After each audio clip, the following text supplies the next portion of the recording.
Hey guys, today we're back with another video, and today we're going to be talking about the TCU Horned Frogs. So let's get on to the video. So last year they lost versus Northwestern State, which was not a good loss, and then they won versus California, number 25 Iowa, in the Emerald Coast Classic, and they beat Providence in the Big 12 Big East Challenge, and won at number 19 Xavier, which was a really good team.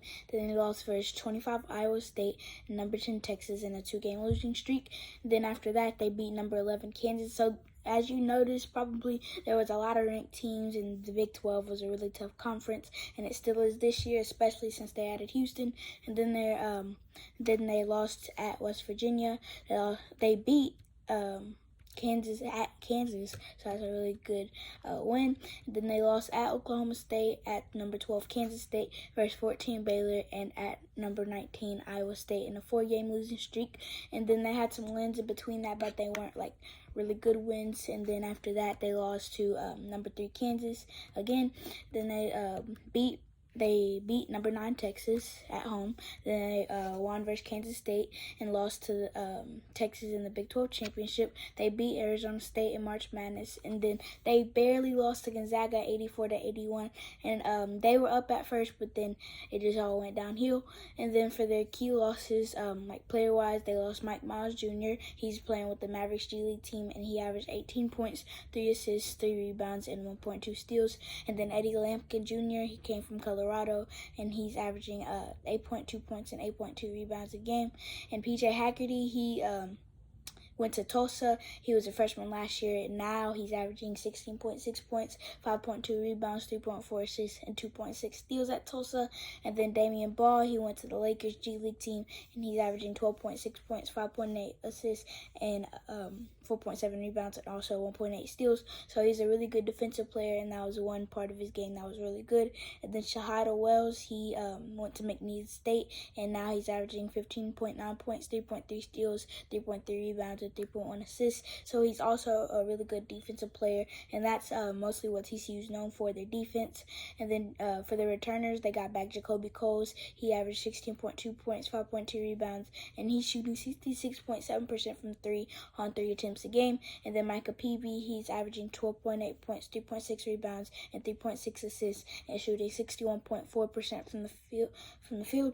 And then Emmanuel Miller, he's also a great player. He could have went to the draft last year, and he's averaging 12.6 points, 6.2 rebounds, 3.2 assists, and another great defensive player, and he's averaging 1.8 steals. And then Xavier Cork and Chuck O'Bannon Jr., they're role players, but Xavier Cork averaged 6.2 points and 3.6 rebounds, and Chuck O'Bannon Jr., this is his 7th year of college basketball, and he is averaging 6.4 points and 4 rebounds, and he's also Charles O'Bannon's son.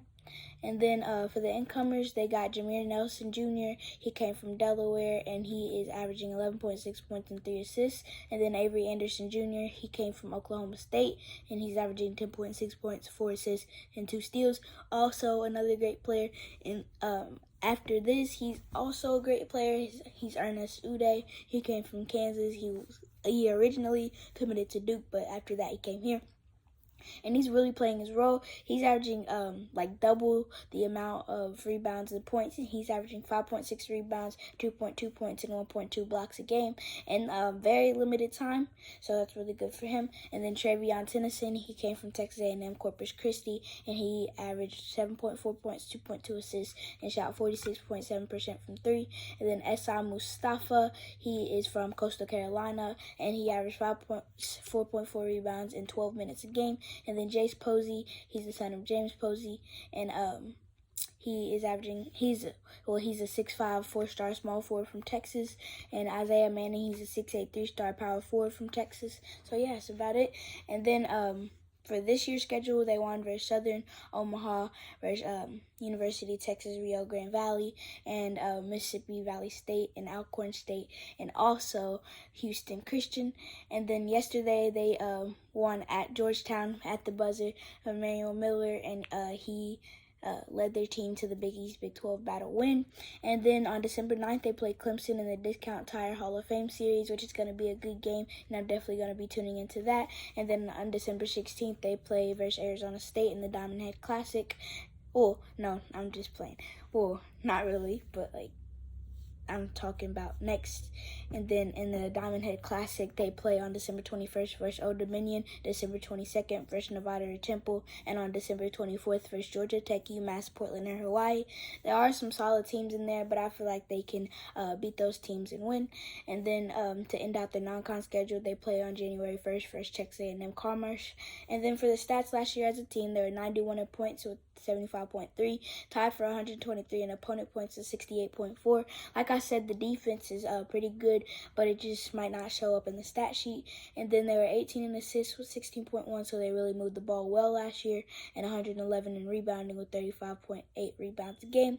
And last year they went 22 and 13, including the Big 12 tournament in March Madness. But this year I think they're going to go 21 and 10, or even potentially better than that, because their schedule isn't really that bad, like the non-con schedule, but the Big 12 is just so tough, and I feel like they might lose 8 or 9 games in the Big 12, and potentially only have one loss in non-con schedule, but it's just so tough with the Big 12, and it might decrease their wins. So yeah, that's about it for this episode. Thank you guys for watching. Like and subscribe for more. This is the CC with JJ, and the next episode is Tennessee.